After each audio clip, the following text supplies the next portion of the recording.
বাসর রাত উদযাপন করার পরে হযরতে হানজালা যেদিন যখন গোসলের জন্য দৌড়াইয়া যায়, কে যেন মদিনার অলিতে গলিতে বলে বলে বেড়ায়, কুতিলা মুহাম্মদ, আমার নবী নাই, দুনিয়া থেকে বিদায় হয়ে গেল। ওই নবীর কুতিলা মুহাম্মদের স্লোগান শুনে শুনে হানজালা বড় পাগল ভরা হয়ে গেলেন। কোথায় তার গোসল? দৌড়াইয়া স্ত্রীর দরবারে যায় আর যা বলে, ও স্ত্রী আমার, ওই নবী নাকি উহুদের ময়দানে শহীদ হয়ে গেল। আমি গোসল করতে পারি না, পারি না, পারি না, পারি না। যেই নবীর জন্য আমি হানজালা এত পরিমাণ পাগল বাড়া, ও স্ত্রী আমার, তরবারিটা দাও, আমি উহুদের ময়দানে যাওয়া লাগবে। ওই নবীকে দুনিয়া থেকে যারা বিদায় করতে সাহস করে ফেলেছে, এদেরকে দুনিয়ায় রেখে রেখে রেখে রেখে আমি হানজালা গোসল করতে পারি না, এই বাসর রাত আমি উদযাপন করতে পারি না। হানজালা বলে, তরবারি দাও। বিবি বলে, হানজালা, না না না না, তোমার ফরজ গোসল হয়েছে, আগে তুমি গোসলটা সুন্দরভাবে করে নাও। হানজালা ডেকে বলে, ও স্ত্রী আমার, আমার ফরজ গোসল কি বড় দামি? আমার নবী দুনিয়ায় নাই, ওই নবী না থাকলে আমার গোসল দিয়া কি হবে? আমার তরবারিটা তুমি আমাকে দিয়ে দাও, এই তরবারি নিয়ে নিয়ে নিয়ে নিয়ে আমি কাফেরদের বিরুদ্ধে যুদ্ধ করা লাগবে। আমার তুমি আমার কাছে দামি না, আমার গোসলও আমার কাছে দামি না, আমার পরিবারের কোনো ব্যক্তি এখন আমার কাছে দামি হতে পারে না। ও বিবি, তরবারি দাও, এই তরবারি নিয়ে নিয়ে নিয়ে নিয়ে কাফেরদের বিরুদ্ধে যুদ্ধ করা লাগবে। নিজের বাসর রাত উদযাপন করে করে একটাবারের জন্য ফরজ গোসলের দিকে মনোনিবেশ না করে তরবারি লইয়া ওই বিবির থেকে তরবারি নিয়ে চলে গেলেন উহুদের ময়দানে। ওই জায়গায় আল্লাহু আকবার বলে বলে জিহাদের ময়দানে ঝাঁপিয়ে পড়লেন। স্তর বা স্তর অনেকগুলো কুফফারকে দুনিয়া থেকে বিদায় করে নিয়ে দিলেন। শুধু নবীর প্রেম মুহাব্বত অন্তরের মধ্যে নিয়ে নিয়া দুনিয়া থেকে বিদায় করে একটা পর্যায়ে উনিও দুনিয়া থেকে বিদায় হয়ে চলে গেলেন। ইন্না লিল্লাহি ওয়া ইন্না ইলাইহি রাজিউন ওয়া লা তাকুলু লিমান ইউকতালু ফি সাবিলিল্লাহি আমওয়াত বাল আহইয়া ওয়ালাকিন লা তাশউরুন।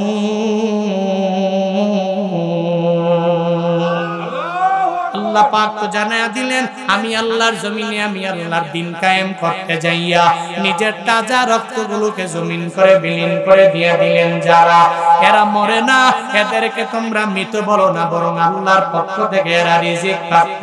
আল্লাহ অপর আয়াতে এদের ব্যাপারে জানায়া দেয়, ওহুম ইয়ারযাকুন, যারা শুহাদা হয়ে যায় এরা আমার আল্লাহর পক্ষ থেকে রিজিক পেয়ে যায়।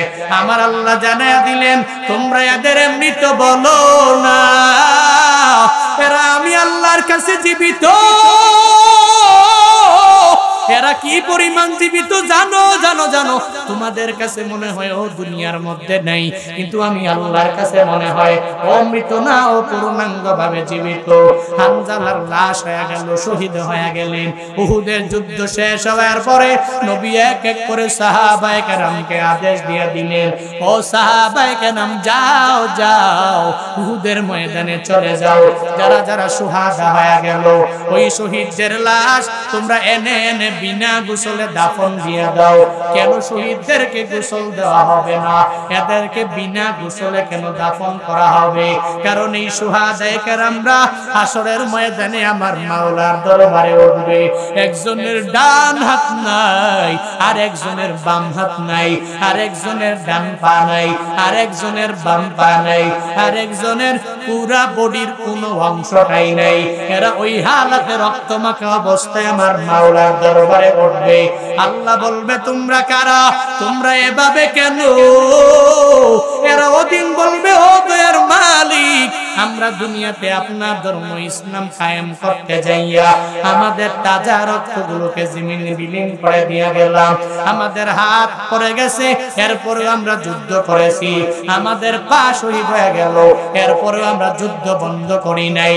এইভাবে সুহাদায়ে কেরামরা এক এক করে আমার মাওলার দরবারে বলবে, আল্লাহ দিন মায়া করে করে এদেরকে বিনা হিসাব জান্নাতে ঢুকায়া দিবে। নবী বলেন উহুদের ময়দানে সুহাদায়ে কেরাম যারা যারা যারা এদেরকে বিনা গোসলে তোমরা দাফন দিয়া দাও। এই কথা বলতে দেরি সাহাবায়ে কেরাম সুহাদাদেরকে একসাথে করলেন। একটু পরে এক মহিলা পর্দা করে করে করে নবীর দরবারে হাজির হয়ে যায়। আয়েশা বলে, ও নবী আমার, সবাইকে বিনা গোসলে দাফন দেন, অসুবিধা নাই। আমার স্বামী হানজালার লাশ আপনি বিনা গোসলে দাফন দিতে পারবেন না, কারণ আমার স্বামী হানজালা আপনার প্রেমের সাগরে ডুব দিয়ে নিজের তাজা রক্তগুলো জমিনে বিলীন করে দেওয়ার জন্য এই উহুদের ময়দানে দৌড়াইয়া চলে আসছে গো নবী আমার। একটা বারের জন্য ফরজ গোসল করে নাই। ও নবী, আমার স্বামীরে ফরজ গোসল দেন, এরপরে দাফন করবেন, এটাই আমার আবদার। সুবহানাল্লাহ পড়বেন, আর জোরে পড়ে সুবহানাল্লাহ। এটাই আমার আবদার, আমার হানজালারে গোসল দেওয়া লাগবে। গোসলের পরে এরপরে দাফন দিয়া দিবেন। নবী বলে, ও সাহাবায়ে কেরামরা, যাও যাও যাও, উহুদের ময়দানে ছড়িয়ে পড়ো। হানজালার লাশটা কোথায় আছে বের করে দাও, এরপরে তাকে গোসল করাও। গোসল করাইয়া এরপরে তাকে মাটিতে দাফন করে দাও। হানজালার লাশ খোঁজার জন্য সব সাহাবায়ে কেরামরা সবগুলো সুহাদাদেরকে এক এক করে সার্চ করলেন, কিন্তু একজনেরও খুঁজে পাওয়া গেল না। একজনের মাঝেও হানজালার লাশটা কোথাও নাই নাই নাই নাই। ওই সময় গায়বী আওয়াজ আল্লাহ পাকের পক্ষ থেকে আমার আল্লাহ জানায়া দিলেন, নবী গো, ওই হানজালার লাশ পাওয়া যাবে না, কারণ হানজালা আপনার প্রেমের সাগরে ডুব দিয়া এই উহুদের ময়দানে নিজের তাজা রক্তগুলো জমিন করে বিলীন করে দিয়া দিল, নিজের জীবনটাকে বৃথা মনে করলো। আপনি নবীরে অনেক পরিমাণ প্রায়োরিটি দিয়া দিল। ও নবী আমার, ওই হানজালার লাশ দুনিয়ার কোন পানি দ্বারা গোসল হবে আমি আল্লাহ এটা মেনে নিতে পারি না, পারি না, পারি না, পারি না। ওই হানজালার লাশ আমি আল্লাহর মাধ্যমে, ফেরেশতাদের মাধ্যমে আমি আল্লাহ উঠায় নিয়ে চলে আসলাম আসমানের দামি দামি হাউজে কাউসারের পানি দ্বারা। ওই হানজালার গোসল আমি আল্লাহ ফেরেশতাদের মাধ্যমে আসমানে করায়া দিছি। সুবহানাল্লাহ।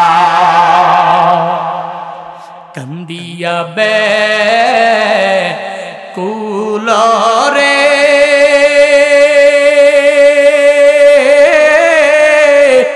হানজালা শহীদ রে, কলিজাসি রিসে সেই জঙ্গে ওহুদে নবীর এক সাহাবী ছিলেন হানজালা নামেতে, তিনি শহীদ হয়েছিলেন বিবাহের রাত্রিতে গিয়ে জঙ্গে ওহুদে। বিয়ের রাতে কহেন বিবি তরে, বিয়ের রাত রে দেও গো আমি যাব রে সেই জঙ্গে ওহুদে। হাত তুলে স্ত্রী বলে মাওলারি দরবারে, বিয়ের রাতে নব স্বামী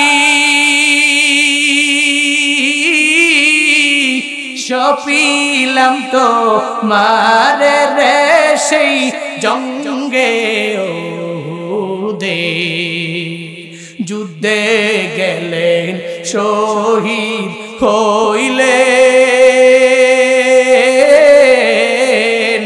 নাপাক হালাতে নবী জেনে সাহাবাদে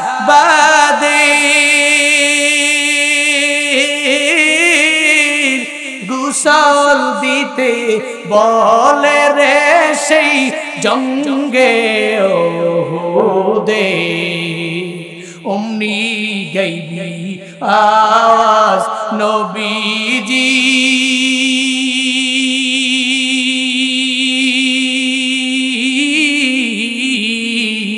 পাইলেন শুনিতে হামজালার গোসল হয়েছে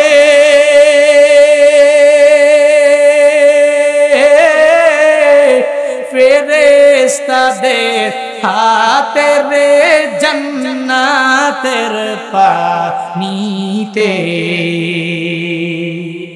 কান্দিয়া কুলরে হামজালা শহীদ রে কলিজাসি দিছে সেই জঙ্গে ওহুদে কলিজাসি দিছে সেই জঙ্গে ওহুদে কলিজাসি দিছে সেই জঙ্গে ওহুদে আর জোরে পড়ে আল্লাহু আকবার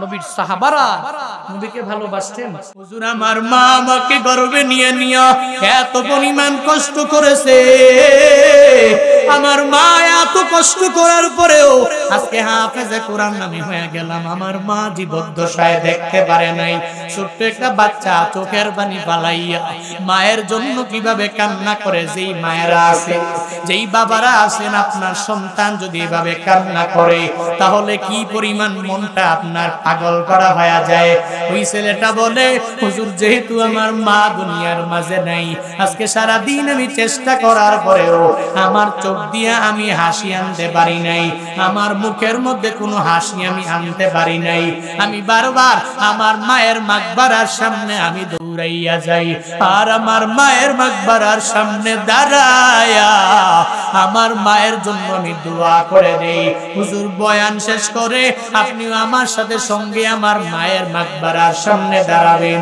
আর ওই জায়গায় দাঁড়াইয়া আমার মায়ের জন্য একটু দোয়া করে দিবেন আমি ওয়াদাবদ্ধ হলাম আজকে বয়ান শেষ করার পরে আমি তোমার মায়ের মাকবারার সামনে যাব আর ওই জায়গায় দাঁড়াইয়া আমি তোমার মায়ের জন্য দোয়া করে দিব বয়ান শেষ হয়ে গেল আমি হাফেজে কোরআনটা সঙ্গে লইয়া ওই মায়ের মাকবারার সামনে গিয়া যখন দাঁড়ায়া গেলাম আমি এক এক করে সূরা ফাতিহা ইখলাস পড়লাম সূরা তাকাসুর আমি তিলাওয়াত করলাম এরপরে আমি বললাম আজকে আমি এখানে মুনাজাত দিব না যেই মায়ের সন্তানটা সদ্য হাফেজে কোরআন হইয়া তার মাথার মধ্যে পাগড়ি নিয়ে নিল ওই মা অনেক ধন্য মা যেই মায়ের সন্তান হাফেজে কোরআন হয়ে যায় ওই হাফেজে কোরআন তার মায়ের জন্য দোয়া করে দিবে এই কথা বলতে দেরি সাথে সাথে সে দুইটা হাত বাড়ায়া দিল রবের দরবারে হাত বাড়াইয়া তার মায়ের জন্য ওই সময় দোয়া করে আর বলে ও দয়ার মালিক এই দুনিয়াতে আমার মা নাই ও আল্লাহ তুমি আমার সিনায় 30 পারা কোরআন দিয়েছো এই 30 পারা কোরআন নিয়ে আমি মায়ের জন্য দোয়া করি, আল্লাহ আমার মায়ের কবর তুমি জান্নাতের বাগান বানায়া দাও। ওই ছেলেটা চোখের পানি ফালাইয়া ওই সময় মায়ের জন্য দোয়া করে, সাবালক হয় নাই, গুনাহ কি ওই জিনিসটা আদৌ বুঝে নাই, আজ পর্যন্ত কোনো কবিরা গুনাহ করে নাই। এত কষ্ট করে সিনার মধ্যে 30 পারা কোরআনটা রইয়া ওই মায়ের জন্য কি সুন্দর করে দোয়া করে দিল। এই যে মায়ের জন্য একটা হাফেজে কোরআন যে মায়ের জন্য দোয়া করে, ওই দিন মা বাবারা তোমরা বুঝবা এই ছেলেটারে মল্লিক চক মাদ্রাসায় দিয়া কি লাভ হয়ে গেল। ওই ছেলেটারে বিভিন্ন হাফেজে কোরআন বানাইয়া কি পরিমাণ ফায়দা হয়ে গেল, কি পরিমাণ আলেম বানাইয়া বান্দা তোমার অনেক অনেক পরিমাণ ফায়দা হয়ে গেল।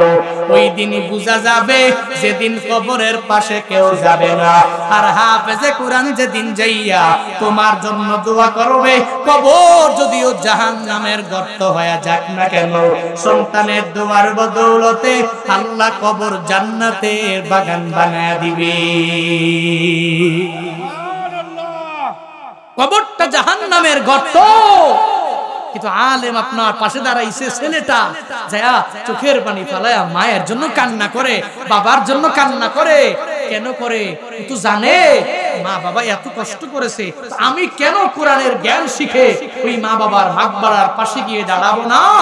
ওই ছেলের দ্বারাই হবে, এই ছেলে মাদ্রাসায় পড়েছে, কোরআনটাকে শুদ্ধ করেছে, সহি করেছে, লাহানে জলি করে না, লাহানে খফি করে না, সুন্দর করে তিলাওয়াত করে এরপরে মায়ের মাকবারার সামনে গিয়ে দাঁড়াইয়া সেদিন দোয়া করবে, ওদিন বুঝবা আল্লাহর এই কোরআনে মাজিদের কি পরিমাণ দাম। ওদিন বুঝা যাবে, এর আগে বুঝা যাবে না। এজন্য সময় থাকতে এই কোরআনটাকে ইত্তেবা করো, ফলো করো, হোলি কোরআনকে ফলো করে করে নিজের জিন্দেগিটা গঠন করো, অথবা নিজের একটা ছেলেরে পড়াও অথবা মেয়েরে পড়াও। ফায়দা আছে না নাই? কথা বলেন। এক নাম্বার ইতোয়াত কার? আহা বলে না, কার ইতোয়াত? এর মানে আমরা আল্লাহর কোরআনকে আনুগত্য করব, অনুসরণ করব, এই কোরআনকে ফলো করে করে চলবো। আল্লাহ পাক সেই তৌফিক আমাদেরকে দান করুন। আরো জোরে পড়েন। এবার কোরআনকে ফলো করতে গেলে নামাজ বাদ দেওয়া যাবে না। কথা বলে না, হ্যাঁ কপাল পোড়া। এত মাহফিল, এত ওয়াজ, ফেসবুকে বয়ান, ইউটিউবে বয়ান, টিকটকে বয়ান, রিলসে বয়ান, অনলাইন ভিত্তিক এত প্ল্যাটফর্মে বয়ান, কপাল কত খারাপ, কি পরিমাণ পুড়ে গেল। গত 3 দিন আগেও এক প্রোগ্রামে যাওয়ার পথে মাগরিবের নামাজ পড়বো, গাড়ি পার্কিং করে এটা মসজিদে নেমেছি। আমাদের নামাজগুলো সব বিভিন্ন এলাকায় হয়, নতুন নতুন জেলায়, নতুন নতুন থানায়, এক এক গ্রামে আমি নামাজ পড়ি। আমার ড্রাইভার বলে, হুজুর এটা কপাল খুব ভালো, আমরা বাংলাদেশের যত বড় বড় মসজিদ আছে ওগুলোতে আমরা নামাজ পড়তে পারি, আলহামদুলিল্লাহ, এটা শুকর। কারণ পুরো দেশে যাওয়ার সুযোগ হয়, নামাজগুলো পড়ার সুযোগ হয়। ঢুকলাম খুব আশা নিয়া এক মসজিদে, ঢুকার পরে দেখি ইমাম সাহেব নামাজ পড়ায়, আর পেছনে মাত্র 3 জন, মাগরিবের নামাজ। যেই সময়ে কিয়ামত মাগরিবের সময়, ওই সময় মানুষগুলো দিব্যি চা দোকানে আড্ডা দিচ্ছে। কপাল খারাপ, কপাল পুরা মুসলমানেরা। ইমাম নামাজ পড়ে আর 3 জন মুসল্লি নিয়ে নামাজে দাঁড়ায় গেছে, আমরা 2-3 জন গেছি। এরপরে এই বাকি নামাজ শেষ হয়েছে, একটা লোক মাগরিবের সময় মসজিদে আসে। অথচ ওই গ্রামে কি ওয়াজ মাহফিল হয় না? ওই গ্রামে কি উলামায়ে কেরাম নাই? এদেরকে কি বুঝায় না? বলে যতই বুঝাও ডান কান দিয়া ঢুকে বাম কান দিয়া বের হয়ে যায়। যত ওয়াজ শুনে, হুজুর ওয়াজ মজা লাগে, মাগার নামাজ মজা লাগে। হুজুর মজা লাগে সব, রোজা মজা লাগে না। হুজুর ঠিক আছে বয়ান করেন, দান টান চাইবেন। হুজুর ঠিক আছে বয়ান করেন, ভালো লাগে, কিন্তু কোনো ভালো নেক আমল, কোনো উপদেশ দেওয়ার দরকার নাই। যা দিবেন এগুলো কান দিয়ে ঢুকবে আর এক কান দিয়ে বের হয়ে যাবে, এগুলোর দরকার নাই। হায় হায়, এত বয়ান শুনে কি লাভ যদি বাস্তব জীবনে আমল করতে না পারি? এত বয়ান শুনে কি লাভ যদি মসজিদগুলো এখনো মুসল্লি দিয়ে ভরপুর করতে না পারি? আজান শুনে আসো যারা বিছানায়, তাদের তাদের জন্যে কান্দেন নবী মদিনায়, তাদের জন্যে কান্দেন নবী মদিনায়। ওই নবীর জন্য কি মায়া লাগে না, হায়রে উম্মত নামাজ কেনে পড়ো না, হায়রে উম্মত মসজিদে কেন আসো না, আজান শুনে আসো যারা বিছানায়, তাদের জন্যে কান্দেন নবী মদিনায়, তাদের জন্যে কান্দেন নবী মদিনায়। নবী কান্দে না? এত কষ্ট করে নামাজ দিয়ে গেলেন, অটোমেটিক্যালি নামাজ চলে আসছে। কথা বলো না কেন? এমনি পায়া গেছেন? অটোমেটিক আসে না? এই ফজর, এই যোহর, এই আসর, এই মাগরিব, এই এশা নবী আনতে গিয়া তায়েফের ময়দানে মাইর খেয়েছে। উহুদের প্রান্তরে আমার নবীর দান্দান মুবারক শহীদ হয়েছে এই নামাজ দিতে গিয়া। আমাদের কি, আপনাদের কে? কিন্তু কপাল পোড়া, আজকে নামাজের চিন্তা নাই। আজান দিচ্ছে দিব্যি, রিল্যাক্সে দোকানে চা দোকানে বসে বসে আড্ডা দিচ্ছে, রিল্যাক্সে। হুজুর যায় যদি বলে ভাই নামাজে আসবেন না, হুজুরকে কি বলে জানেন? মোল্লার দৌড় মসজিদ পর্যন্ত। আপনি যান, আপনার নামাজ আপনার কবর, আপনার আমার কবর আমার। এরকম নাস্তিকবাদী কথাবার্তা কিছু ব্যক্তি বলে কি বলে না, বলে কি বলে না। দেখবেন ছোট্ট একটা বাচ্চা হাফেজে কোরআন, ছোট্ট মানুষ, সে মাঝে মাঝে এলাকায় ঘোরাফেরা করে, ওর উপরে নামাজ ফরজ হয় না। এলাকার কিছু ব্যক্তিরা দেখলেই দেখবেন বলে কি হুজুর তোমার নামাজ কই? দেখবেন এই ছোট্ট ছেলেকে হেওয়া প্রতিপন্ন করার জন্য, কি হুজুর তোমার নামাজ কই? তোমার নামাজ কই? এই ছেলের উপরে এখনো নামাজ ফরজ হয় নাই, সে পড়লে পড়বে না পড়লে নাই। সমাজে কিছু ব্যক্তি দেখবেন হুজুর দেখলেই তাহলে হুজুরের জন্যই নামাজ, মাদ্রাসায় পড়নেওয়ালা ছাত্রের জন্যই নামাজ, কিন্তু আপনার জন্য নামাজ নাই। হাসরের ময়দানে পাই টু পাই আমার আল্লাহর দরবারে হিসাব দেওয়া লাগবে, ঠিক কি না? হিসাব দাও। সবার বেলায় নামাজ সে বালক হয়েছে, আপনার উপর ফরজে আইন নামাজ পড়াই লাগবে।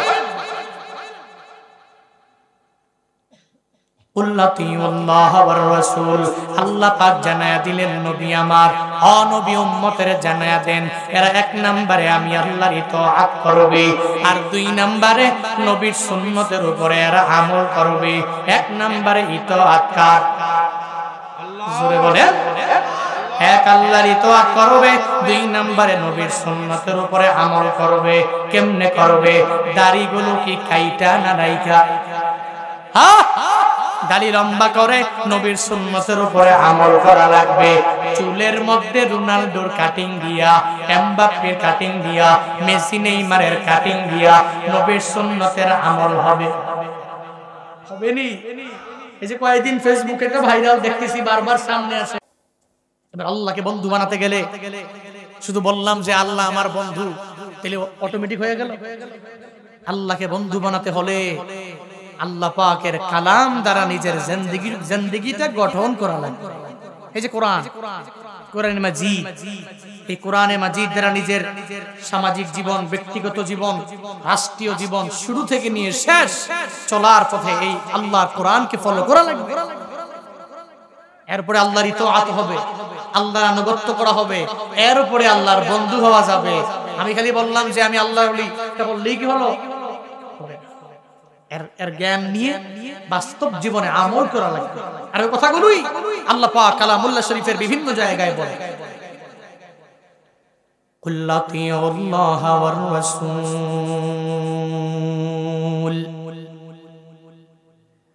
ফাইন তাওয়াল্লাউ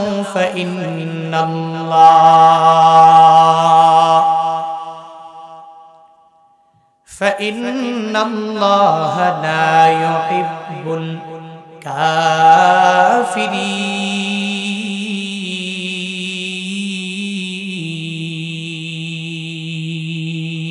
আল্লাহু আকবার। আল্লাহ বলেন, ও নবী আমার, আপনার উম্মতের আপনি বলেন এরা এক আল্লাহর ইতাআত করবে, এক আল্লাহর আনুগত্য করবে। এক নম্বরে আল্লাহর ইতাআত এরা করবে, দুই নম্বরে নবীর সুন্নতের ইতাআত করবে, মানে নবীকে অনুসরণ করবে। আল্লাহকে দেখা যায় না, ছোঁয়া যায় না, ধরা যায় না, আল্লাহকে দেখতে পাই নাই। একজন মানুষকে দেখলে তারে দেখে দেখে ফলো করা যায়। একজন যদি বলে জুনায়েদ আল হাবিব রে তুই ফলো করে নাও, ফলো করতে গেলে তার জুব্বার কালার জুব্বা বানানো লাগবে। ও চশমা না পরলে নিজেও পড়তে পারা যাবে না। উনি যদি টুপি লাগায় যেরকম টুপি লাগাইলো এরকম টুপি লাগানো লাগবে। ওর চাল চলনের মতো আমিও নিজের চাল চলন বানানো লাগবে। তাহলে তাকে দেখে দেখে দেখে দেখে ফলো করা সম্ভব আমার হয়ে যাবে। কিন্তু আল্লাহ তো এমন রব যে আল্লাহকে দেখা যায় না। এখানে কোনো বান্দা নাই যে আল্লাহকে দেখতে পেরেছে। ওই আল্লাহকে যেহেতু দেখা যায় না, তাহলে আল্লাহর কথাগুলো বান্দা তুমি অনুসরণ করে নাও। ওই আল্লাহর কথা দ্বারা নিজের জিন্দেগিটা গঠন করে নাও। আল্লাহ পাক মায়া করে তোমাকে আমাকে এই কোরআনটা দিয়ে দিলেন গাইডলাইন। বান্দা তোমার গাইডলাইনের প্রয়োজন, এই কোরআনটারে তুমি গাইডলাইন বানায়া নাও। এই কোরআন থেকে তুমি উপদেশ গ্রহণ করে নাও। তোমার চলার পথে এই কোরআন থেকে নিয়ে মেসেজ নিয়ে বাস্তব জীবনে নিজের জীবনের মধ্যে রূপ দিয়া দাও। আল্লাহর কোরআনের ইতাআত আনুগত্য বান্দা পূর্ণাঙ্গ ভাবে করা লাগবে, তাহলে আমার আল্লাহকে মানা হবে। আমি মৌখিক ভাবে বললাম ও আল্লাহ তোমারে মানি মানি মানি মানি ভালো করে মানি, তাহলে তো মানা হবে না। আল্লাহকে যদি মানতে চাও আল্লাহর কোরআন দ্বারা নিজের জিন্দেগিটা গঠন করে না। আমার মাওলার ইতাআত যদি করতে চাও মানুষ, তাহলে আমার মাওলার কোরআন দ্বারা জিন্দেগি গঠন করে নাও। আল্লাহর কোরআন এত দামি এক কিতাবের নাম, যেই কিতাব তুমি পড়লে সওয়াব, আমার ধরলেও সওয়াব হয়ে যাবে। এই কোরআন থেকে মেসেজগুলো নিয়ে আদেশগুলো মেনে নাও, আর নিষেধগুলো থেকে নিজেকে বিরত রেখে দাও। আল্লাহ পাক আদেশ দিয়ে দিলেন নামাজ পড়ো, তুমি নামাজ ধরে ফেলো। আল্লাহ পাক আদেশ করে দিয়ে দিলেন বান্দারা তোর উপরে রমাদানের 30টা রোজা আমি আল্লাহ ফরজ বানালাম, তুই রমজানের 30টা রোজা রাখা আরম্ভ করে দাও। আল্লাহ পাক এই কোরআনের মধ্যে বিভিন্ন গাইডলাইন দিয়ে দিলেন, আদেশ উপদেশ দিয়ে দিলেন। ওই আদেশ আর উপদেশগুলোকে বান্দা তোমার আমার মানা লাগবে, তুমি মেনে নাও। আল্লাহ পাক কোরআনে বললেন, হে আমার গোলামেরা, আমি আল্লাহ ব্যবসাকে তোর জন্য হালাল করলাম, আর সুদকে আমি আল্লাহ তোর জন্য হারাম করে দিলাম। তুই সুদ খাবি না, ব্যবসা করে করে যত বড় লোক হওয়া যাবে তুই অত বড় লোক হও, কোনো অসুবিধা নেই। আল্লাযীনা ইয়াকুলুনার রিবা لا يقومون إلا كما يقوم الذي يتخبطه الشيطان من المس। আল্লাহ পাক নিজেই সুন্দর করে জানায়া দিলেন, হাসরের ময়দানে সুদি লেনদেন করনেওয়ালা বান্দা যারা, আমি মাওলার দরবারে এরা এমন ভাবে দাঁড়ায়া যাবে কেমন জানোনি? বলে শয়তান যাদেরকে ভ্রান্ত পথের মধ্যে নিয়ে যায়, শয়তানের কথা মেনে মেনে যারা ভালো পথ ছেড়ে অন্য পথের প্রতি পাওয়া যায়, এরা আমার মাওলার দরবারে হাসরের ময়দানে যেমনে দাঁড়াবে, ওই দিন ওই সুদি লেনদেন করনেওয়ালা মানুষ আমার মাওলার দরবারে এইভাবে দাঁড়ায়া যাবে যারা দুনিয়াতে বিজনেসকে প্রাধান্য দেয় নাই, যারা ইন্টারেস্টকে প্রাধান্য দিয়া দিল। এরা মনে করতো বলে বিজনেস যেমন আবার সুদ একই রকম, কোনো অসুবিধা নাই। যালিকা বিআন্নাহুম ক্বালু ইন্নামাল বাইউ মিসলুর রিবা। এরা দুনিয়াতে থাকা অবস্থায় একে অপরে জানায়া দিল, তোমরা যে বারবার বলো বিজনেস করার জন্য, আমার সুদ তো বিজনেসের মতোই, কোনো অসুবিধা নাই। আবার বিজনেস তো ইন্টারেস্টের মতো, কোনো অসুবিধা হবে না। অথচ আল্লাহ পাক কি সুন্দর করে বান্দাদেরকে জানায়া দিলেন, আমার বান্দারা ওয়া আহাল্লাল্লাহুল বাইআ ওয়া হাররামার রিবা। আল্লাহ পাক কি সুন্দর করে জানায়া দিলেন। আল্লাহ বলেন, হে মানুষ, আমি আল্লাহ তোর জন্য ব্যবসাকে হালাল করে দিলাম, আর সুদকে আমি আল্লাহ তোর জন্য হারাম করে দিলাম। হে বান্দা, তুই সুদ লেনদেন করতে পারবা না।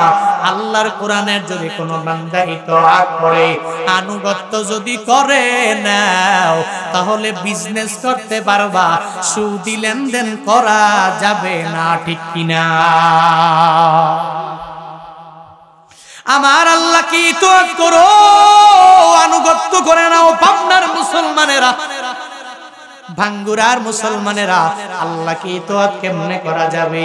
বলে আল্লাহর কোরআনটাকে ফলো করার মাধ্যমে হবে। আর আল্লাহর কোরআনটা কেমনে জানবো? হুজুর, আমি তো কোরআন নিজে পড়তেও পারি না, এই কোরআন দ্বারা নিজের জিন্দেগিটা গঠন করতে পারি নাই। এই যে মল্লিক চক মদিনাতুল উলুম মাদ্রাসা, ওই কোরআন শিক্ষার মারকাজ, এই মাদ্রাসাগুলোরে তুমি যেই পরিমাণে গুরুত্ব দেওয়া লাগবে, অনেক পরিমাণে ইম্পর্টেন্ট মনে করা লাগবে। এই জায়গায় আল্লাহর কোরআনটাকে হিফজ করে করে ছেলেরা, এরপরে দেশের বিভিন্ন জায়গায় এরা নামাজ পড়ায়।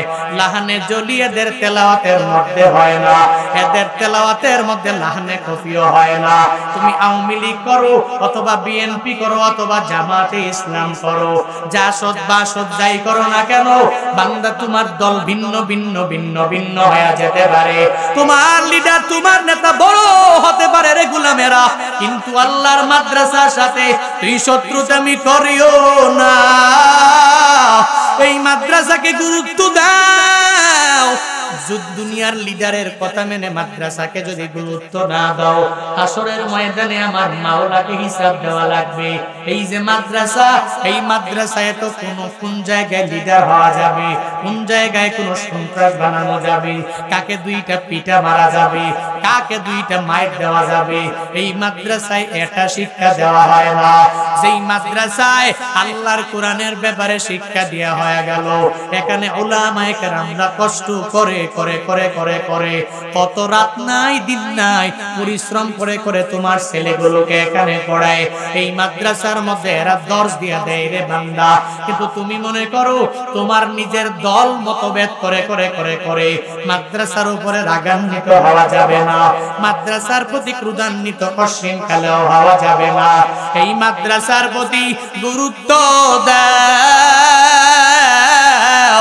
একদিন তোমার কাজে আসবে রে গোলামেরা, যেদিন তোমার কেউ নাই, কবরের মধ্যে তুমি চলে গেলা, তোমার বন্ধু বান্ধব তোমার পাশে নাই, তোমার কোনো বন্ধু বান্ধবেরা কাছেও ভিড়বে না। একদিন চোখের পানি ফেলায়া কান্না করবে, আরো 2 দিন চোখের পানি ফেলায়া ফেলায়া কান্না করবে। একদিন হঠাৎ করে ওই মাকবারার পাশে গিয়ে আর কেউ দাঁড়াবে না, কিন্তু এই মাদ্রাসায় পড়নেওয়ালা, ওই তুলাবায়ে ইলমে দ্বীন, যারা যারা দ্বীনি ইলম শিক্ষা করে নিল, আল্লাহর কোরআন পড়ে পড়ে হাফেজে কোরআন যারা হয়ে গেল, ওই দিনেরা বলবে, আমার এই এলাকার মেম্বার, আমার চেয়ারম্যান, আমার এলাকার বড় লিডারেরা, বড় বড় বড় বড় নেতারা আমাদের মাদ্রাসাকে ভুলে যায় নাই। এরা বিভিন্ন দ্বন্দ্ব করে আমাদের মাদ্রাসায় অনুদান দিতে বলে নাই, দান করতে বলে নাই, এতিমখানার দিকে তাকাইয়া আমাদেরকে অনেক পরিমাণ হেল্প করলো, সাহায্য করলো, সহযোগিতা করলো। কি ফায়দা হবে? আল্লাহ পাক সুন্দরভাবে মদিনাওয়ালা নবীর মাধ্যমে জানায়া দেয়, নবী আমার সুন্দর করে জানায়া দেয়, আমার যে উম্মতেরা নিজে কোরআন পড়ার পরে কোরআনটাকে পড়লো, মান করওয়াল কোরআন ফাস্তাযহারহু ফাহাল্লা হালালাহু ওয়া হাররামা হারামাহু আদখালাহুল্লাহুল জান্নাহ। ওয়া শাফাআহু ফি আশরাতিন মিন আহলি বাইতিহি কুল্লুহুম কদ ওয়াজাবাত লাহুমুন নার। মদিনাওয়ালা নবী বলেন, আমার যে উম্মতেরা নিজে নিজে কোরআন তিলাওয়াত করে করে শিখে নিল, ফাস্তাযহারাহু, এবার তার ব্যাখ্যা বিশ্লেষণ সুন্দরভাবে শিখে নিয়া আল্লাহ হালালাহু, হালালটাকে হালাল মেনে মেনে চললো, ওয়া হারামা হারামাহু, আর হারাম যেটা ওই হারামটাকে হারাম মেনে চললো, আদখালাহুল্লাহুল জান্নাহ, আল্লাহ হাশরের ময়দানে ডেকে ডেকে বলবে, ও ভাঙ্গুড়ার হাফেজে কুরআন আসো, তুই এত কষ্ট করে করে দুনিয়ার কোনো মানুষের কথা মানো নাই, বেতন কম হওয়ার পরেও মাদ্রাসায় পড়াকে গুরুত্ব দিয়া দিল। আয় আয়, আজকে এত কষ্ট করে দুনিয়াতে কোরআন পড়ার কারণে, হালালকে হালাল মানার কারণে, হারামকে হারাম মানার কারণে তোকে জাহান্নামে দেওয়া হবে না।